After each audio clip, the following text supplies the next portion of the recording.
Oke, sebelumnya bismillahirrahmanirrahim. Assalamualaikum warahmatullahi wabarakatuh.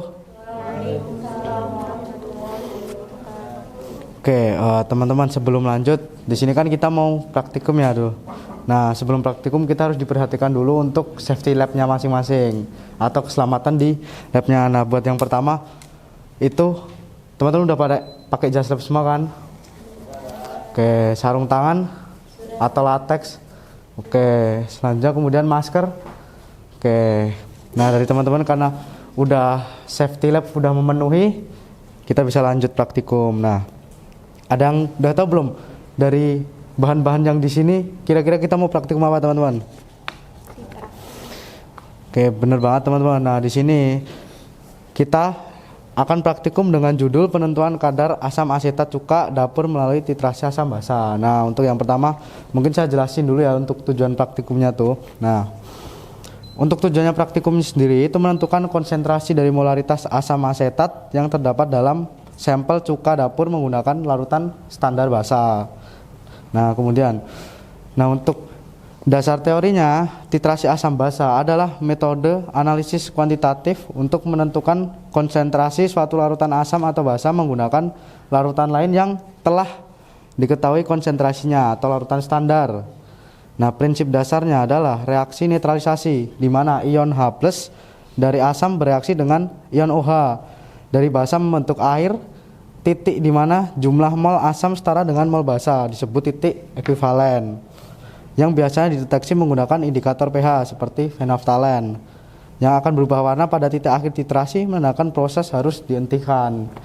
Oke, gitu. Jadi yang sebelumnya teman-teman cuman mempelajari di suatu teori, di sini kita mempraktekkannya secara langsung. Nah, untuk alat dan bahannya bisa minta tolong teman-teman sambil dicek satu-satu. Nah, untuk buret 50 mirinya oke udah ada teman-teman. Terus statif sama klemnya. Oke. Kemudian Erlenmeyer 250 mili ada 3. Oke. Nah, gelas ukur ada 2. Oke. Ya.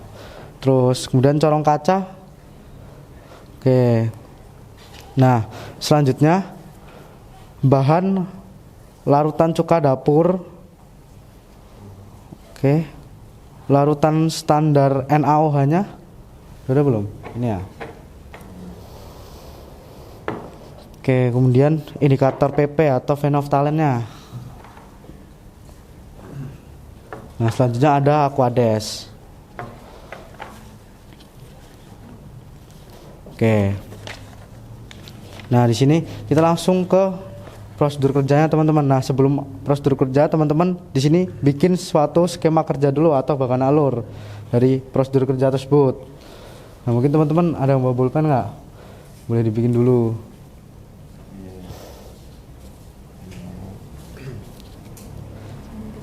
Nah, sambil disiapin teman-teman. Untuk alat-alatnya pertama yang digunakan Pak Aja menyesuaikan sama prosedur kerja yang udah ada di panduan LKPD ini.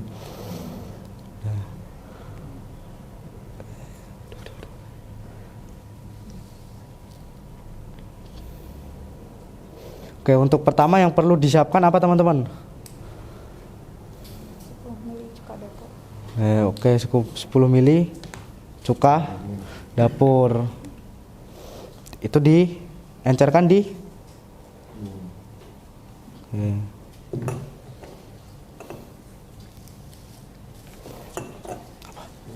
Oke. 10 mili cuka dapur dimasukkan ke dalam labu ukur. Hati-hati pelan-pelan ya.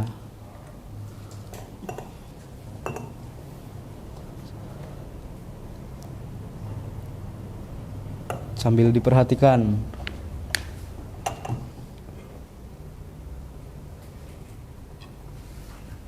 Biar pas sesuai sama batasnya.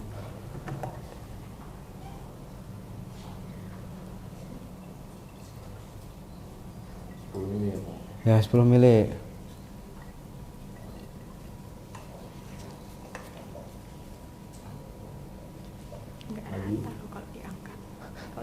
Biar kelihatan rata. Nah, diletakkan di sini. Kurang dikit.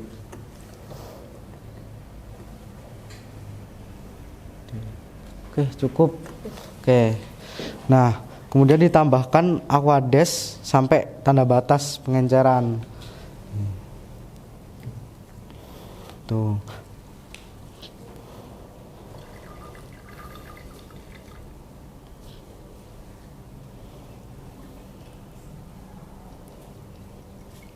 Lama ya?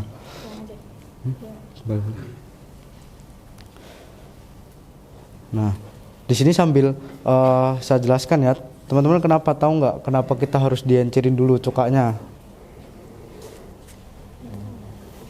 Nggak tahu Pak. Kenapa nggak langsung aja cuka gitu? Nah, untuk yang belum tahu kenapa harus diencerkan cukanya dulu, yang jelas biar lebih efisien dalam percobaan. Jadi tidak terlalu banyak memakai bahan-bahan. Oke.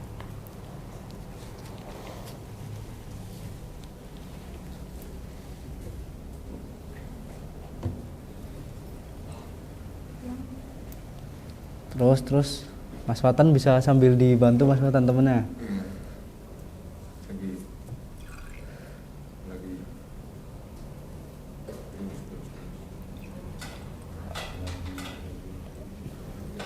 Oke, cukup. Nah, di sini kan kita udah melakukan pengenceran nih, teman-teman. Nah, selanjutnya kita mempersiapkan sampelnya.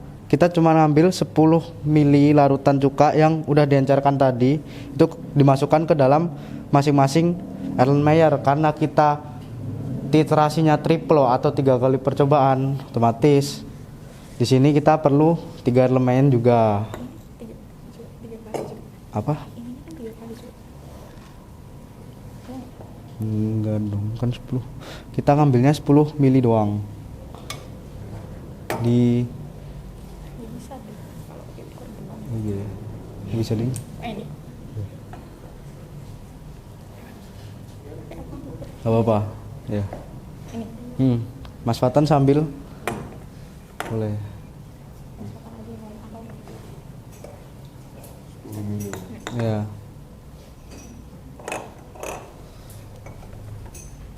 10 mili.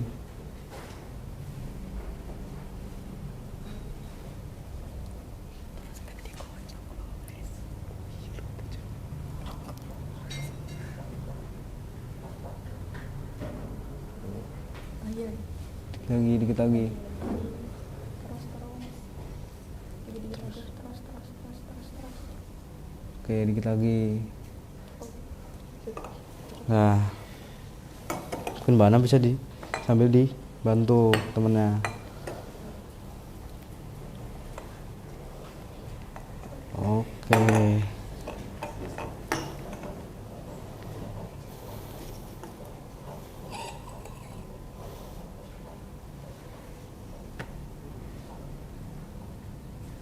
Oke, cukup. Nah.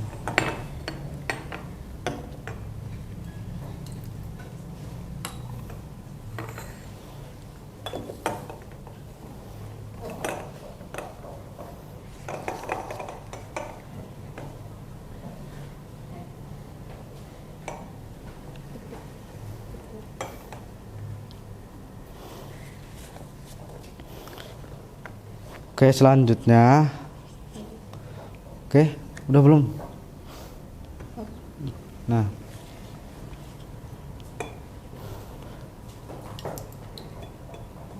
Oke, lanjut teman-teman. Nah, di sini kan teman-teman udah masukin ke masing-masing Erlenmeyer. Nah, selanjutnya itu ditambahkan 3 tetes indikator PP atau phenolphthalein.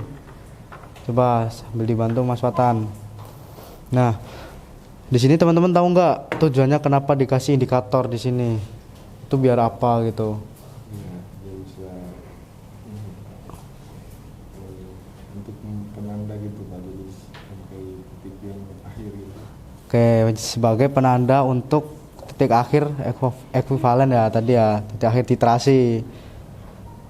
Berarti nanti ketika udah mencapai di titik akhir nanti akan mengalami perubahan warna. Nah, perubahan warna itu disebabkan sama indikator itu tadi. Oke.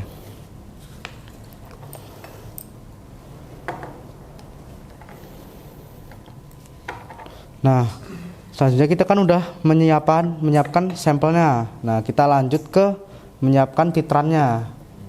Nah, titran itu nanti yang akan menetes dari buret tersebut. Titrannya kita pakai apa tadi, teman-teman? Nah, Ya, titrannya kita pakai NaOH. Mungkin bisa diisikan dulu sebanyak di bawah aja. Sebanyak mungkin, nah bisa diturunkan sebentar. Mas, berapa? Ini untuk colongnya sebanyak 50 mili.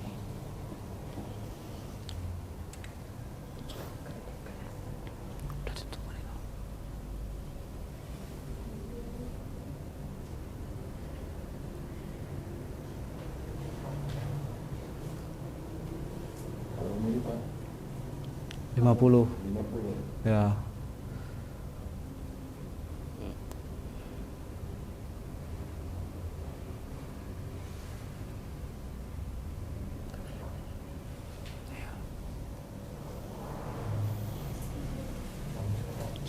Dibuka nanti, buka dikit.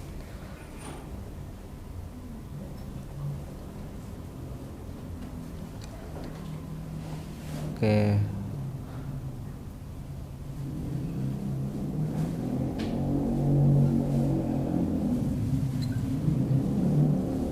Oke. Di atas saja ininya. Kan udah mencapai. Udah kok. Oke, nggak apa nanti. Oke, ya.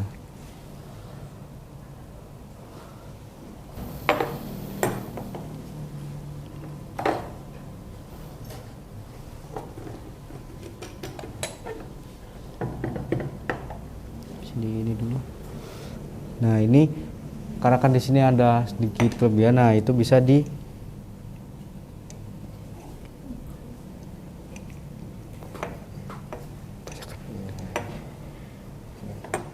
bisa tambahin pakai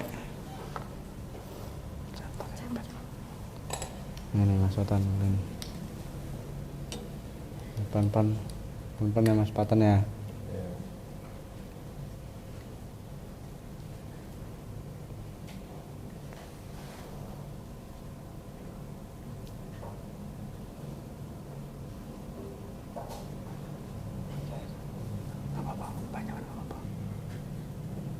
Udah, oke, cukup. Nah,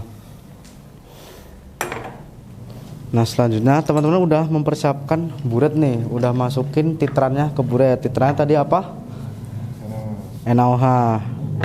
Nah, selanjutnya teman-teman sebelumnya udah pernah atau udah tahu titrasi belum? Cara yang ngetitrasi seperti apa gitu? Sudah pernah. Nah, mungkin bisa langsung teman-teman praktekkan di sini. Tuh. Tuh.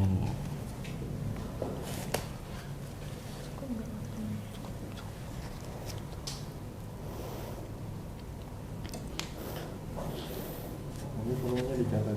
Ya, nanti ketika udah tahu udah ada perubahan warna di situ, nanti volumenya kita catat di situ.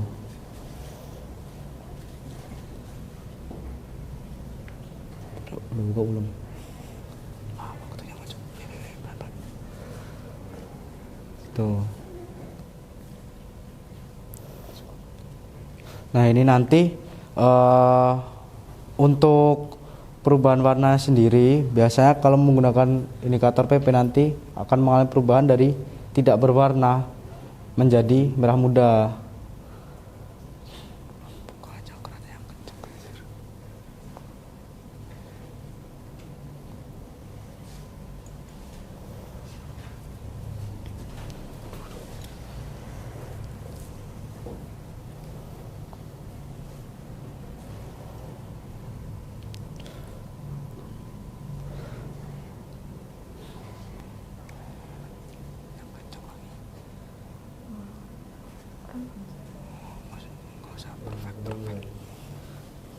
Nah, itu udah ada sedikit ini ya, apa namanya, tanda-tanda ya kalau sudah mau mencapai di titik ekuivalen.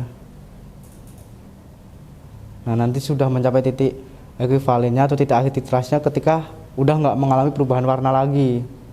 Jadi udah tetap di merah muda. Di situ kan merah muda cuman masih balik lagi tuh. Nah udah cukup nih. Nah mungkin Mas Fatan sambil lanjut Mbak Hana biar sambil menulis di atau mencatat hasil volumenya. Nah itu kira-kira ada berapa itu? 10 ya? Nah volume awal sambil dititrasi Mas Fatan.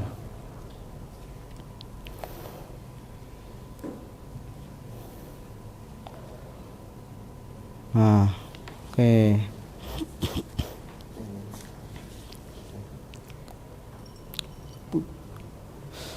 Nah untuk titrasinya sambil diperhatikan ya teman-teman, kalau udah berubah warna langsung ditutup keran dari buretnya.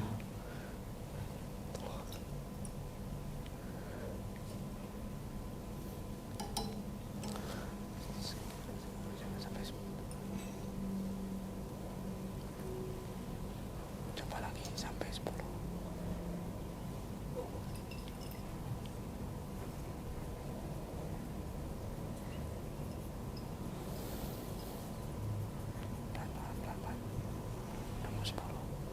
Nah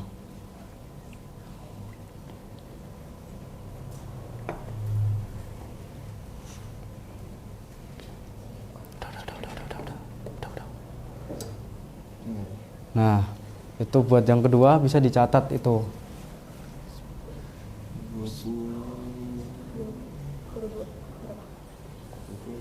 20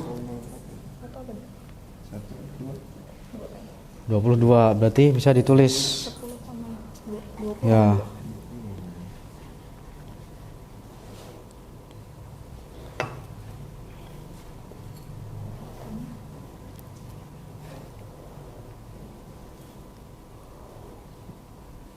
Oke, selanjutnya yang terakhir.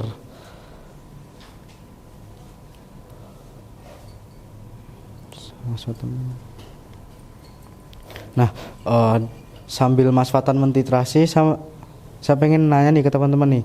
Nah, kenapa sih kita ngadain percobaan ini tuh sebenarnya tujuannya buat apa gitu dari teman-teman? Ya, untuk mengetahui konsentrasi dari cuka seperti tujuan awal yang udah ada di LKPD ini tadi ya.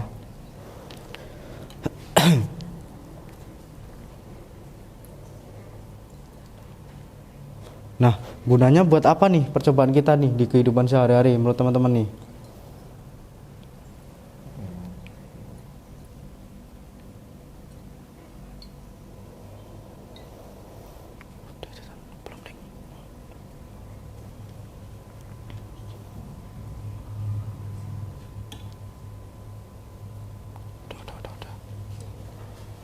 Oke, nah yang terakhir berapa tuh teman-teman tuh?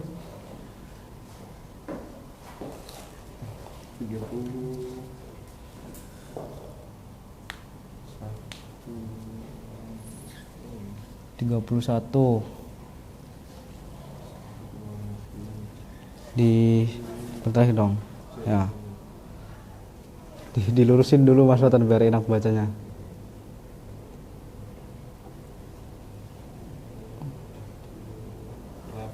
Oke.